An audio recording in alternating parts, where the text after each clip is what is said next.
Okay. All right. Hey, everybody. Hope you're having a great day. And I thought doing a video would be the best thing for this for several reasons. But so I've seen yet another post that's talking about why do people choose to sabotage their health? Why are you choosing to sacrifice your health? Just choose to eat differently. Just exercise, just do the thing. So, yes, because you guys know that the crux of everything that I do and say and live is that we are holistic. We're holistic. Everything affects everything. What you eat, what you read, what you watch, what you do, who you hang out with your thoughts, all of it. The thing is, there is an emotional driver behind every single thing that we do. We don't ever just do stuff to do stuff or do it because it's a good idea. There's an emotional driver behind every single thing that we do, including what we choose to eat, when we choose to eat, how we choose to eat. There's an emotion. We want to feel good, or we want to avoid feeling something. But the feeling is the reason behind every single thing. So saying something to someone who's already experiencing symptoms, might be obese, might have some other health issue, might have something going on, and telling them just do the thing, that doesn't feel very, compassionate or real to me. Now, don't get me wrong. We can do the grind of doing the thing and change the symptom. We can do that. We can grind through eating the stuff we don't like. We can grind through the exercise routine that we just hate it every single time we get up. We can grind through it and get results. I don't know how well those results are going to stay, and I don't know how much results we're going to get. And that's why it's important to address things holistically. Now, the good side of this, I think that I'm seeing all of this now, is that people are really realizing that our health is holistic, that it's not just the absence of something or whatever. I'm having a symptom and let me medicate it to feel better. I believe more people are realizing that factors we didn't consider before affect our health to a great degree, right?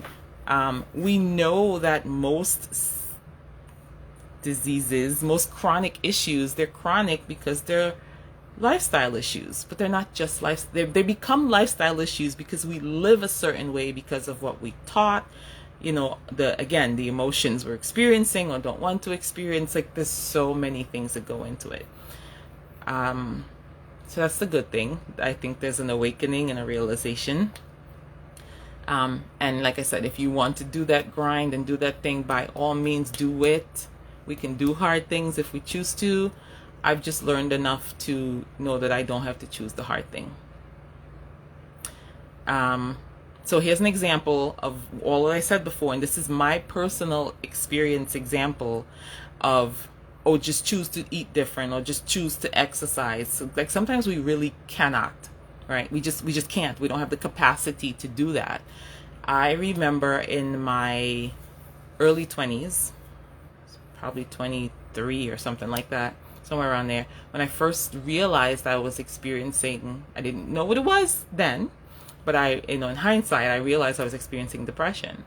And it was a lot of stuff going on in my life. I was working, I was going to school, my mom wasn't well, I was kind of handling the household. It was just everything, and I was run down.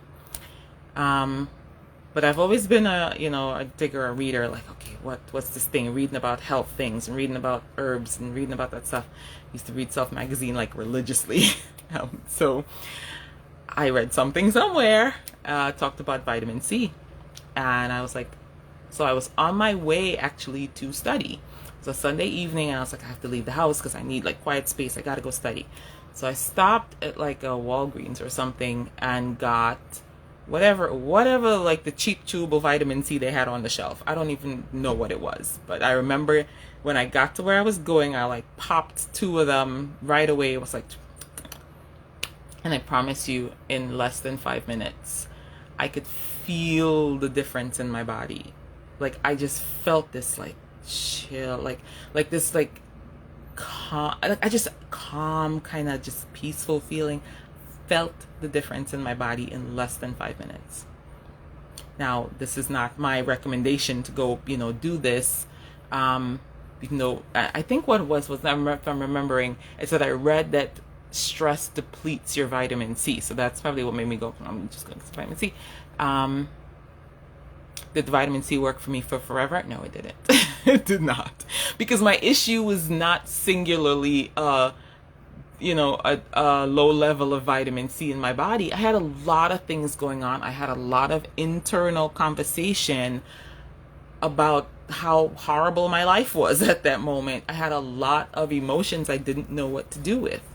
I was stressed out. I was listening to my mom suffering every night. Like this was just, it was rough, man. So example, that's my example of why it's just not so compassionate to tell people, oh, just do this or just eat different. Like it's not that. Now, it would be smart if we encourage people to get the help they need. Now that's thoughtful. And I say that because I think on some level we all know when we need help. Now, do we always reach for that help? No, sometimes we think we have to choose the suffering, but that's a whole nother video. But I think we all know when we need to reach out for help. It's not always easy. So instead of telling a person just eat different or just exercise, maybe help them explore some resources for them to get help, or just encourage them to seek out some resources for help. I mean, we live in 2022 and there is boatloads of information on the internet that you can access with the cheapest of smartphones. So that's my 2 cents.